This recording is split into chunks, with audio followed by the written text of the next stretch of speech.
Selamat pagi, saya Andian Ari Anggraini dari Universitas Negeri Yogyakarta. Kali ini saya akan menjelaskan mengenai break-even point atau titik impas.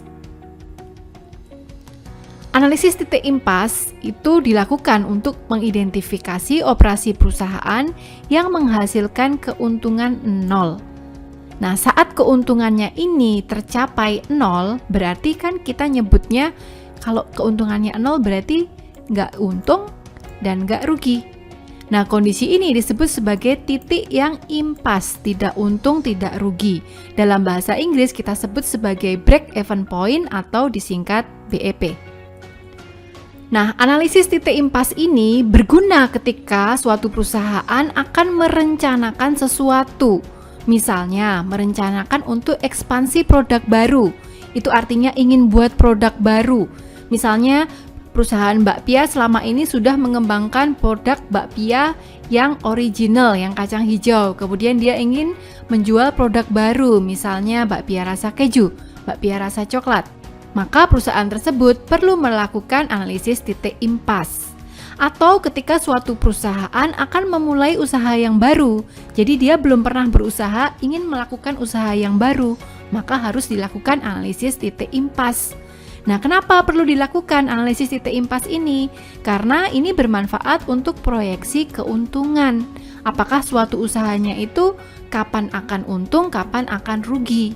Nah, untuk menghitung BEP atau titik impas ini diperlukan sejumlah asumsi. Asumsi itu dengan kata lain bisa kita permudah sebagai anggapan. Ya, jadi break-even point, analisis break-even point itu memerlukan anggapan tertentu atau asumsi tertentu. Asumsinya adalah yang pertama, biaya total itu dianggap fungsi linier. Yang kedua, pendapatan total itu juga dianggap merupakan fungsi yang linier. Lalu biaya variabel per unit itu dianggap tetap. Nah, kenyataannya biaya variabel per unit tidak tetap loh. Misalnya biaya variabel per unit salah satunya adalah biaya bahan baku. Untuk membuat tempe misalnya, apakah kedelainya itu setiap saat harganya tetap? Kan tidak. Tetapi asumsi yang kita gunakan adalah biaya variabel dianggap tetap. Kemudian dianggap biaya variabel itu hanya tergantung dari banyaknya produk saja. Asumsi berikutnya adalah biaya tetap itu dianggap konstan untuk semua jenis operasi. Maksudnya, jika suatu perusahaan beroperasi dengan kondisi jumlah produk yang dibuat itu banyak atau sedikit, maka biaya tetapnya itu tetap konstan. Asumsi berikutnya adalah fungsi pendapatan total linier itu mengasumsikan bahwa harga jual per unitnya juga konstan. Nah, kenyataannya kan tidak seperti itu. Contohnya harga semen itu kan bervariasi. Harga masker misalnya bervariasi. Ya, tapi asumsinya adalah harga jual dianggap tetap terus setiap saat. Asumsi yang terakhir adalah harga itu lebih besar daripada biaya. Nah, kenapa diambil asumsi ini?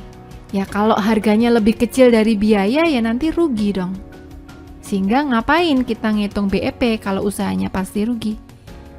Oke, demikian adalah asumsi yang diambil untuk menghitung BEP. Nah, kemudian selanjutnya BEP itu dinyatakan dalam 3 bentuk. Pertama, bisa dinyatakan sebagai volume produk. Misalnya, ada suatu statement bunyinya seperti ini.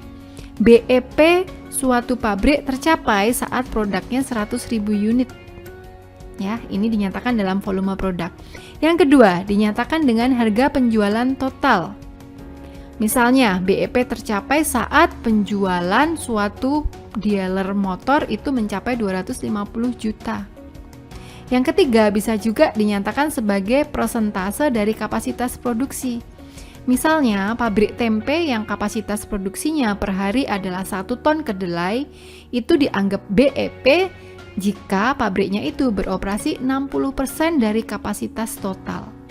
Nah, 3 hal ini adalah bentuk menyatakan BEP. Nah, sekarang kita akan belajar cara menghitung BEP. Langkah pertama, hitung dulu atau tentukan dulu persamaan biaya total. Ingat biaya total kemarin di video sebelumnya saya lambangkan sebagai C. Kemarin Anda sudah paham ya konsep persamaan biaya total yang linier. Yang kedua, tentukan persamaan pendapatan total. Ini dinyatakan sebagai R ya kemarin lambangnya. Kemudian yang kedua, tentukan persamaan keuntungan total atau disingkat P. Ingat rumusnya, kemarin kita belajar seperti ini kan. P sama dengan R dikurangi C. Ini kemarin sudah paham semua ya. Nah, langkah keempat, tentukan BEP. Nah, seperti saya jelaskan di depan tadi, BEP itu artinya tidak untung, tidak rugi. Artinya keuntungannya atau profitnya ini sama dengan 0. Oke?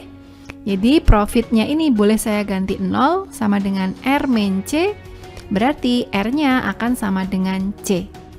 Nah, kemudian dari persamaan ini kita akan dapat nilai BEP-nya. Oke, demikian penjelasan saya mengenai analisis titik impas atau BEP. Terima kasih.